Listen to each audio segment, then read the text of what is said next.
আসসালামু আলাইকুম ওয়া রাহমাতুল্লাহি ওয়া বারাকাতুহু। প্রিয় দেশবাসীরা, আপনারা দেখছেন আরএন দরং মিডিয়া। তো আজকে আমি আছি মুফতি সাহেবের সাথে কিছু রমজান মাসের বিষয়ে কিছু জানবার জন্য। তো সরাসরি আমি মুফতি সাহেবের কাছে আসসালামু আলাইকুম ওয়া রাহমাতুল্লাহি ওয়া বারাকাতুহু। ওয়ালাইকুম আসসালাম রহমতুল্লাহি বারাকাতুহু। আপনারা সবাই অবগত যে আজকে দিন গেতে রাত্রে তারাবি নামাজ পড়া হবে। যদি আসমানে চাঁদ দেখা যায় তাহলে তারাবি নামাজ পড়া হবে, এবং যদি দেখা না যায় তাহলে মনে হয় পড়া যাবে না, সেটা ভিন্ন ব্যাপার। কিন্তু যেহেতু রমজান মাস আমাদের সামনে আছেন, রমজান মাসের আগেই হুজুরের কাছ থেকে আমরা জানিয়ে নেব যে রমজান রোজা রাখার আগে আমাদের করণীয় কি। ইন্নাল হামদুলিল্লাহ সালাতু ওয়াসসালামু আলা রাসূলিল্লাহ। আজকে শাবান মাসের 30 তারিখ। আজকে চান হলেও রোজা রাখা লাগবে, না হলেও রোজা রাখা লাগবে। আচ্ছা।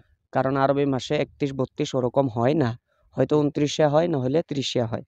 আজ থেকে পবিত্র মাহে রমাদানুল মুবারক আসবে ইনশাআল্লাহ। সন্ধ্যার পর থেকে মাহে রমাদানুল মুবারক আরম্ভ হবে। আমাদের পক্ষ থেকে মাহে রমাদানুল মুবারকে ওয়েলকাম, স্বাগতম, যাতে মাহে রমাদানে আমরা পরিপূর্ণভাবে আদর যতন করতে পারি। জি। মাহে রমাদান আসার আগে বিশেষ করে কিছু বর্জনীয় আমাদের কর্ম আছে। তার ভিতরের থেকে আমি তো বলবো, 1 নম্বরেতে যদি আমাদের কিছু খারাপ কর্ম মাঝে আমরা লিপ্ত ছিলাম, পাপের মাঝে যদি লিপ্ত ছিলাম, তো ওই পাপগুলি আমাদেরকে ছেড়ে দেওয়া লাগে। আর নিজের শরীরের সাথে সাথে নিজের অন্তরটাও পরিষ্কার করে মাহে রমাদানের ইবাদতগুলি যদি আমরা করি, ইনশাআল্লাহ আমার দয়ার নবী সাল্লাল্লাহু আলাইহি ওয়াসাল্লামের ওসিলায় ঈদের দিনে আমরা একটা আল্লাহর কাছে থেকে উত্তম বদলা পাবো। কেননা হাদিসের মাঝে আছে, হাদিসে কুদসি, আল্লাহ নবী সাল্লাল্লাহু আলাইহি ওয়াসাল্লামে ফরমায়, আসসামুলি ওয়া আনা আজজি বিহি। আল্লাহ তাআলার কথা, আল্লাহ তাআলা ফরমায় যে রোজা আমার জন্য, আর এর প্রতিদান আমি আল্লাহ কুদরতি নিজ হাতে দেব। সুবহানাল্লাহ। সুবহানাল্লাহ। তো আসলেতে আমরা জানলাম। তো সর্বপ্রথম আমি হুজুরের কাছে কিছু কথা জানবো যে রমজান মাস আসছে, রমজান মাসে আমরা ভিত্তিকভাবে তারাবি নামাজ পড়ে থাকি। কেউ কেউ বলে তারাবি 8 রাকাত, কেউ কেউ বলে তারাবি 12 রাকাত, কেউ কেউ বলে 20 রাকাত, কেউ কেউ বলে 40 রাকাত। আবার বিভিন্ন ধরনের বিভিন্ন মুফতিরা বিভিন্ন ধরনের ফতোয়া দেয়। এই সম্বন্ধে আপনি কি বলবেন? তারাবি সুন্নত হলো 20 রাকাত, 8 রাকাত তারাবি পড়া বিদআত। আর 1287 হিজরির আগে পৃথিবীর বুকে কেউই দাবি করে নেয় যে তারাবি 8 রাকাত বা 8 রাকাত তারাবি পড়া লাগে। যারা তারাবি সম্পর্কে 8 রাকাত বলে চিল্লাচিল্লি করে, আসলে এরা নামাজ চুর, ইবাদত এরা চুরি করে। বহুতে শোনা যায় যে ওয়াহাবিদের ইবাদত বলে ভালো আমাদের থেকে। কত ভালো এটা আপনারা দেখলেনি, 20 রাকাত নামাজের জায়গা চুরি করে এরা 8 রাকাত করতে চায়। তো 1287 হিজরির আগে কেউই জানে নাই যে তারাবির নামাজ যে 8 রাকাত। তারাবির নামাজ 20 রাকাত সুন্নাত। আল্লাহ নবী সাল্লাল্লাহু আলাইহি সাল্লাম দুনিয়া থেকে যাওয়ার পরে, হযরতে আবু বকর যাওয়ার পরে, হযরতে উমর রাদিয়াল্লাহু তাআলা আনহুর যুগে মসজিদে নববীতে হযরতে উবাই ইবনে কাব রাদিয়াল্লাহু তাআলা আনহুর ইমামতিত্বে হযরতে উমর ইবনুল খাত্তাব রাদিয়াল্লাহু তাআলা আনহু 20 রাকাত তারাবির নামাজের ব্যবস্থা করেছিলেন। আজকেও আপনি মক্কা মদিনাতে যান, মক্কা মদিনাতে কিন্তু 20 রাকাত তারাবির নামাজ হয়। যারা এই 20-কে 8 করার চক্রান্ত করেছে, আসলে এরা দ্বীনে ইসলাম নিয়ে ব্যবসা, দ্বীনে ইসলাম বিক্রি করার এটা ষড়যন্ত্র, দ্বীনে ইসলামের নেক কর্মগুলো আস্তে আস্তে এরা কেটে দিবার জন্য চেষ্টা করতেছে। আসলে তো এটা 20 রাকাত বলে আপনি সম্মত দিলেন। 20 রাকাত তারাবি 20 রাকাত। আসসালামু আলাইকুম ওয়া ৰাহমাতুল্লাহি ওয়া বাৰাকাতুহু। আপোনালোকে সকলোৱে জানে মোৰ আৰএম দৰং মিডিয়াত সকলো ধৰণৰ বক্তব্য মই আপলোড কৰি আছোঁ। আজি মই আছোঁ বৰ্তমান খালিল ইছলাম মুফতি সাহেবৰ লগত। আজি তেখেতৰ পৰা দুটা ফতোৱা আমি আপোনালোকক দিম। এই ফতোৱাটো বহুত জৰুৰী, আমি জানাটো খুব দৰকাৰ। আমি সকলোৱে তাৰাবি নামাজ পঢ়োঁ, যিহেতু ৰমজান মাহ আহিছে। আজি আপোনালোকে যিটো ভিডিঅ' চাই আছে, এই ভিডিঅ'ত আপোনালোকে জানিব যে এই যে আমাৰ তাৰাবি নামাজটো বহুত মছজিদত খতম তাৰাবি পঢ়োৱা হয় আৰু সূৰা তাৰাবি পড়োয়া হয়। মোৰ এই জায়গাত প্রশ্ন থাকিল মুফতি সাহেব, যিসকলে খতম তারাবি পড়ে বা যিসকলে খতম তারাবি পড়ায়, এই খতম তারাবি পড়ার যেটো হাদিয়া বুলি কয়, যেটো পয়সা ডিমান্ড করা হয়, এই খতম তারাবি হিসেবে আপনি কি উপলক্ষে কয়? খতম তারাবি কোরআন শরীফ খতম তারাবি পড়ি পয়সা লোৱা হারাম। এটু উজরত আলা তাআত বুলি কয়। এটু উজরত আলা তাআত, উজরত আলা তাআত হারাম হয়। এটা হল তালিমে কোরআন, এটা হল তিলাওয়াতে কোরআন। তালিমে কোরআন অর্থ হল কোরআন শিক্ষা দিয়া, কোরআন শিক্ষা দি পয়সা লব পারিব, কিন্তু কোরআন তিলাওয়াত কৰি পয়সা লব নোৱাৰে। খতমে তাৰাবিত যেহেতুকে কোৰআন শিক্ষা নহয়, কোৰআন তিলাওয়াত হয়, সেই কোৰআন তিলাওয়াত কৰি পইচা লোৱা হাৰাম হয়, হাৰাম হয়, হাৰাম হয়। আৰু কোরআন যে খতম পঢ়ে, কোরআন খতম পঢ়ি যে পইচা লয় সেইটোও হারাম। কোরআন খতম পঢ়ি যে পইচা লয় সেইটোও হারাম। বহুতে কয় না মইতো খুজি লোৱা নাই, হাদিয়াহে দিছো। হাদিয়া অইন মাহত কিয় নিদিয়ে? হাদিয়া অইন মাহত কিয় নিদিয়ে? শাবান মাহত কিয় নিদিয়ে? মহরম মাহত কিয় নিদিয়ে? রমজানতে দিয়ে। তো এইটো ঘুরি পাকি সেইটোৱে গ'ল। এইটো আৰবী ভাষাত কয়, এইটো ফিকাৰ এটা উচুল আছে, আল মাৰুফ কাল মাশৰুত। হা, এটা পদ্ধতি আছে, যদি একমাহ ইমামতি লয় এই মছজিদত, অক্তিয়া নমাজো যদি পঢ়ায়, লগতে যদি তাৰাবিও পঢ়ায়, তো সেই হিচাপে পইচাটো ল'ব পাৰিব। অকল তাৰাবিৰ নমাজ পঢ়াই খতম তাৰাবি কৰি পইচা লোৱা হাৰাম হয়, জাহান্নামৰ জুই খাব।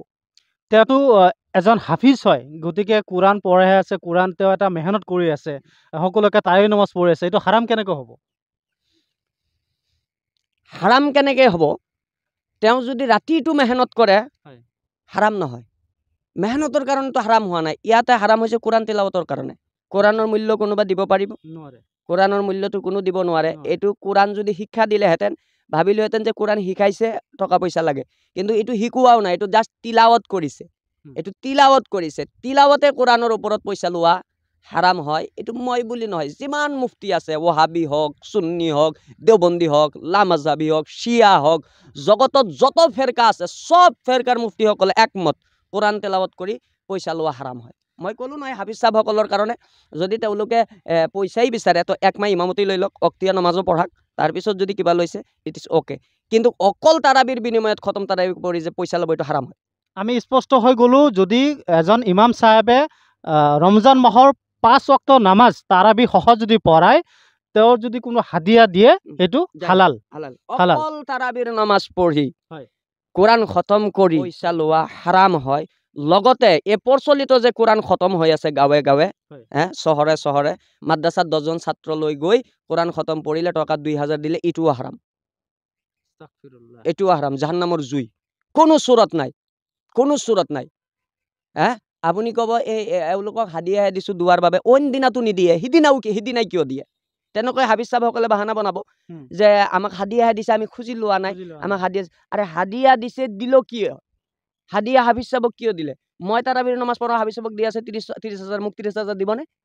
নিদিয়ে। খতম তাৰাবিত দিব কি 30,000? তো সেইটো কোৰআনৰ বিনিময়ে হ'ল। এইটোৰ নামে আল মাৰুফ কাল মাশৰুত। যদি কোনো ভুল কৈছো, কোনোবা অসমত বহুত মুফতি আছে, মোক ধৰিলেই হ'ল। ৰাইজসকল, যিসকলে মোৰ ভিডিঅ'টো চাই আছে, আপোনালোকে সকলোৱে জানে যে আজি তাৰিখলৈকে সকলো ঘৰতে খতম, কোৰআন খতম, জালালি খতম, এনেকুৱা ধৰণৰ বহুত খতম পঢ়ানো হয়। পঢ়াৰ পিছতো সেইসকলক কিবা হাদিয়া দিয়া হয়। গতিকে মুফতি সাহেবৰ ফটোৱা মতে সেই হাদিয়া দিয়াটো হাৰাম হয়। গতিকে আমি ইয়াৰ পৰা যাতে আমি সকলোকে অৱগত কৰাব পাৰোঁ, যাতে সকলোকে ইয়াৰ পৰা শিক্ষা এটা গ্ৰহণ কৰিব পাৰে, যাতে এই হাদিয়াটো যাতে নিদিয়ে। 2 নম্বৰ কথাটো হ'ল কি, তাৰাবি নমাজত যিটো হাদিয়া দিয়া হয়, যদি ইমাম সাহেবে 5 ওয়াক্ত নামাজ পঢ়ায় আৰু 5 ওয়াক্ত পঢ়াই লগেই তাৰাবি নামাজো পঢ়ায়, যদি তেওঁ হাদিয়া লয়, সেইটো জায়েজ হ'ব। গতিকে আপোনালোকে গমেই পালে, ভিডিঅ'টো শ্বেয়াৰ কৰি দিব। আসসালামু আলাইকুম ওয়া রাহমাতুল্লাহি ওয়া বারাকাতুহু। 1633 গ্রাম হলে 60 টকা মান হ'ব, 2 কেজি 47 গ্রাম হলে 80 টকা মান হ'ব। এই 20 টকাৰ কাৰণে আপুনি বিচাৰে নেকি যে মোৰ ফিতৰাটো আদায় নহওক? 20 টকা এটা আল্লাহৰ ৰাস্তাত বেছি গ'লে কি হয়? আল্লাহৰ ৰাস্তাত ইমান বুখালুটি কিয়?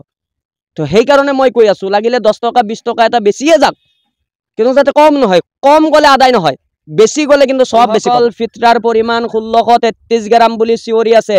মই যোৱা বছৰো কৈছো, এই বছৰো ক'লো যে আপোনালোকে যদি সৎ সাহস আছে, সঁচাই যদি কোৰআনৰ জ্ঞান আছে, হাদিছৰ জ্ঞান আছে, তো আপোনালোকে প্ৰমাণ দিয়ক মোৰ সন্মুখত যে ফিতৰা 1633 গ্ৰাম হয়, ফিতৰা 2 কেজি 47 গ্রাম, এআই শুদ্ধ, এআই সঠিক। আসসালামু আলাইকুম ওয়া রাহমাতুল্লাহি ওয়া বারাকাতুহু। মই যোৱা বছৰ এটা ভিডিঅ' দিছিলোঁ, সেই ভিডিঅ'ত কোৱা আছিলে 1633 গ্ৰামটা ভুল আৰু 2 কেজি 47 গ্ৰামটা সহি। এইটো এটা চেলেঞ্জৰ মোৰ হৈছিলে, লাখ টকাৰ এটা চেলেঞ্জ হৈছিলে। গতিকে সেই চেলেঞ্জ কৰা ব্যক্তিজনৰ লগত মই আছোঁ বৰ্তমান, মুফতি খালিল ইছলামৰ লগত। সেই চেলেঞ্জৰ উপলক্ষে তেখেতে কি চেলেঞ্জ কৰি ৰাখোঁ আজি আপোনালোকক দেখাম। তো মুফতি খালিল ইছলাম সাহেবৰ চেলেঞ্জত কি কয়? অসমবাসী ৰাইজ, যিসকলে 1633 গ্ৰাম ফিতৰা দি আছে, ভুল হয়। 1633 গ্রাম ফিতরার কনসেপ্টটো দয়ার নবী সাল্লাল্লাহু আলাইহি সাল্লামে দিয়া নাই, আহলে বাইতে দিয়া নাই, সাহাবাই কেরামে দিয়া নাই, ইমামে আবু হানিফা দিয়া নাই, ওলামাই উম্মতে দিয়া নাই। এইটো দেওবন্দী সকলে ইয়াতে ইবাদত চুরি কৰিছে। যেনে আহলে হাদিসকলে তাৰাবিৰ নামাজ 20ৰ পৰা 8ত লৈ আহিছে চুৰু কৰি এই দেওবন্দীসকলে ফিতৰা 2 কেজি 47 গ্ৰামৰ পৰা চুৰি কৰি 1633 গ্ৰামত লৈ আহিছে অকল ফিতৰাৰ পৰিমাণ 1633 গ্ৰাম বুলি চিঞৰি আছে মই যোৱা বছৰো কৈছো এই বছৰো কলিও যে আপোনালোকে যদি সৎ সাহস আছে সঁচাই যদি কোৰাণৰ জ্ঞান আছে হাদিছৰ জ্ঞান আছে তো আপোনালোকে প্ৰমাণ দিয়ক মোৰ সন্মুখত যে ফিতৰা 1633 গ্ৰাম হয় ফিতৰা 2 কেজি 47 গ্ৰাম এআই শুদ্ধ এআই মদিনাৱালা জিন্দা নবী ৰাহমাতুল্লিল আলামিন আমাক দি থৈ গৈছে এআই ইমাম আবু হানিফাৰ মত 1633 গ্ৰাম ফিতৰা আদায় দিলে আদায় নহয় এয়া ক্লিয়াৰ কাট কথা মই ওপেন চ্যালেঞ্জ উলামাই দেওবন্দত অসমত যিমান আছে আপোনালোকে বহক মোৰ লগত বহি আপোনালোকে কথা পাতক আপোনালোকে প্ৰমাণ কৰক যে 1633 গ্ৰাম ফিতৰা হয় মই প্ৰমাণ কৰিম 2 কেজি 47 গ্ৰাম শুদ্ধ হয় এয়া দয়াৰ নবী কৈ থৈ গৈছে এয়া ইমাম আবু হানিফাৰ মজহব হয় এই মাত্ৰ শুনা পালে আপোনালোকে যে মুফতি খালিল ইছলামে অপেন চ্যালেঞ্জ কৰিছিলে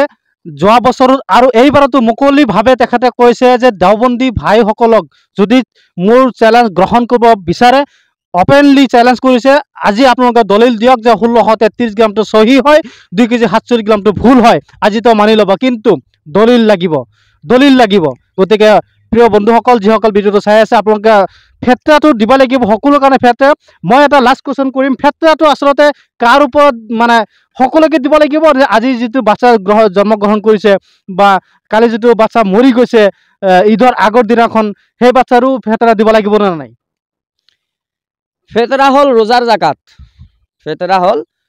জাকাত ফেতৰা সবৰে দিব লাগিব জিন্দা যিমান আছে সবৰে দিব লাগিব ঈদৰ দিনা ৰাতিপুৱাৰ আগলৈকে যিমান মানুহ জিন্দা আছে সবৰে ফেতৰা দিব লাগিব পৰিয়ালৰ মুৰব্বীৰ ওপৰত হেতু অনিবাৰ্য হয় পৰিয়ালৰ মুৰব্বী মানুহ হিচাপ কৰি ফিতৰা আদায় দিব আৰু 1633 গ্ৰাম নহয় 2 কেজি 47 গ্ৰাম কেই টকাৰ ডিফাৰেন্স আহিব 15-20 টকাৰ ডিফাৰেন্স 33 গ্ৰাম হলে 60 টকা 60 টকা মান হ'ব 2 কেজি 47 গ্ৰাম হলে 80 টকা মান হ'ব এই 20 টকাৰ কাৰণে আপুনি বিচাৰে নেকি যে মোৰ ফিতৰাটো আদায় নহক 20 টকা এটা আল্লাহৰ ৰাস্তাত বেছি গলে কি হয় আল্লাহৰ ৰাস্তাত ইমান বুখালতি কিয় তো সেই কাৰণে মই কৈ আছো লাগিলে 10 টকা 20 টকা এটা বেছিয়ে যাক কিন্তু যাতে কম নহয় কম গলে আদায় নহয় বেছি গলে কিন্তু সব বেছি আৰু ফিতৰা সবৰ কাৰণে আপোনাৰ লৰা ছোৱালী মা দেউতা যদি আছে সবৰ কাৰণে জিন্দা সকলৰ কাৰণে ফিতৰা আদায় দিব লাগিব জি ধন্যবাদ